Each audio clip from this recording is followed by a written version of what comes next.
Hello বন্ধুরা, আজ আমি দেখাবো বাবার হাতে বানানো তালের পোড়া পিঠে। এভাবে তালের মাঠটাকে আগে ফুটিয়ে নিতে হবে। দেখুন বাবা পানমুড়ি একটু দিয়ে দিল, চিনি দিচ্ছে।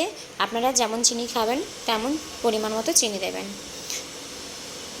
দেখুন চিনি দিয়ে ভালো করে তালের মাঠটাকে ভালো করে ফুটিয়ে নিতে হবে। এভাবে সারাক্ষণ নাড়তে থাকতে হবে, নাহলে নিচে ধরে যেতে পারে।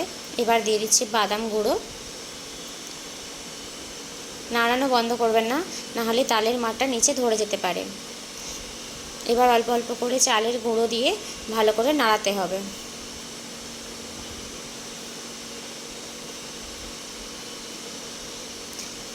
বাবা চালের গুঁড়ো নারকেল মিশিয়ে দিচ্ছে, আর মা দেখুন ভালো করে সুন্দর করে নেড়ে ওটাকে শক্ত করে নিচ্ছে। আমরা বাবা বানাচ্ছি, কিন্তু আমরা সবাই বাবাকে হেল্প করছি।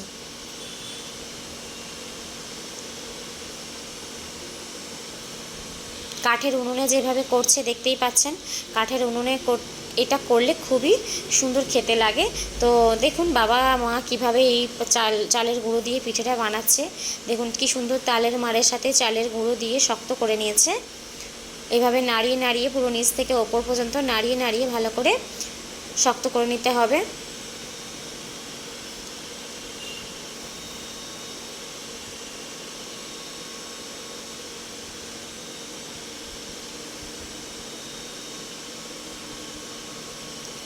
দেখতেই পাচ্ছেন কিভাবে বাবা নাড়ছে।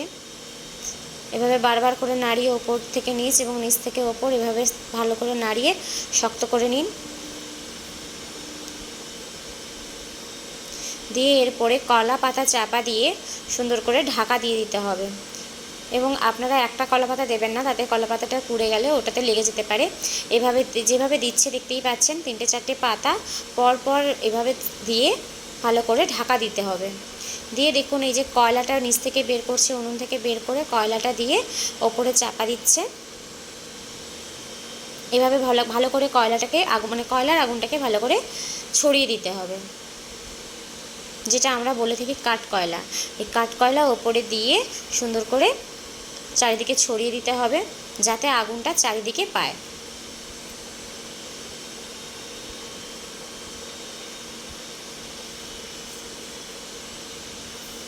দেখুন আমাদের পিঠেটা হয়ে গিয়েছে। 3 থেকে 4 ঘন্টা পর কড়াই থেকে নামিয়ে এইভাবে পিঠেটা আমরা কাগজের ওপর ঢেলেছি। দেখতেই পাচ্ছেন কিভাবে পিঠেটা সুন্দর দেখতে হয়েছে এবং খুব নরম হয়েছে। দেখতেই পাচ্ছেন কিভাবে ফাটা ফাটা হয়ে গিয়েছে। এবার দেখুন কিভাবে সুন্দর করে কাটছে। এত সুন্দর পিঠেটা হয়েছে নরম, যাতে পিঠেটা কাটার সময় কোনোভাবেই কোনো হচ্ছে না। দেখতে পাচ্ছেন আপনারা সুন্দর করে কাটা হচ্ছে।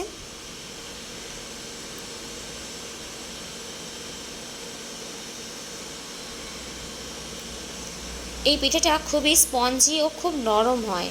দেখুন কি সুন্দর দেখতে হয়েছে। এই পিঠেটা আপনারা সকলেই বানান এবং সকলে বানিয়ে আমাকে কমেন্ট করে জানান যে আপনাদের পিঠেটা কেমন লাগলো। অবশ্যই আপনারা অনেক বেশি শেয়ার করুন এবং কমেন্ট, লাইক ও সাবস্ক্রাইব করতে ভুলবেন না। চটজলদি এই পিঠেটা বানিয়ে আপনারা খান ও আমাকেও কমেন্ট করুন। Tata, by.